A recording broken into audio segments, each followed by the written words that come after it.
Kicks, elbows, knees. But these are only 6 of the 8 limbs. The kick is a fundamental strike in Muay Thai.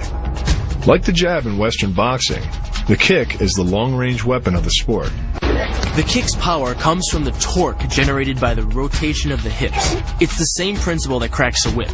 Turning the hips just a few degrees forces the foot to travel a much greater distance and creates a lot of speed as it does.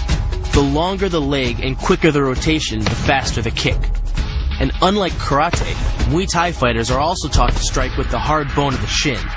A Muay Thai kick can generate roughly the same force as a baseball bat, enough to crack a rib or a leg.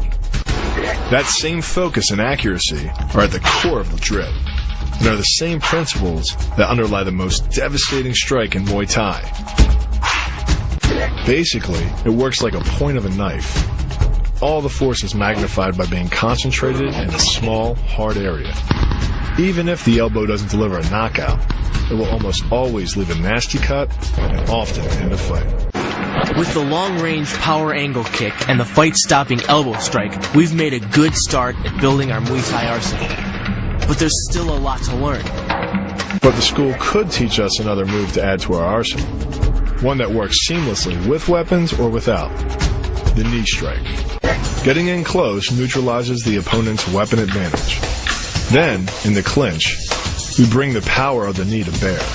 Unlike the kick, which relies on rotation to create power, the knee gets its power from leverage. Pulling our opponent down as we drive the knee up can deliver up to 2.5 tons of force, enough to lift a car. It's not the arms, but the legs that drive our fists. Like a piston, the explosive power of the legs is capable of generating hundreds of pounds of force, all to a very vulnerable area, the soft underside of the opponent's jaw. Like the Hanuman move, the flying knee relies on the explosive power of the legs. But rather than spread the power of our blow over 2 fists, it concentrates it into the spear point of the knee and combines it with the force of gravity. It's the equivalent of hitting our opponent in the chest with a sledgehammer. Kicks, elbows, knees. But these are only 6 of the 8 limbs.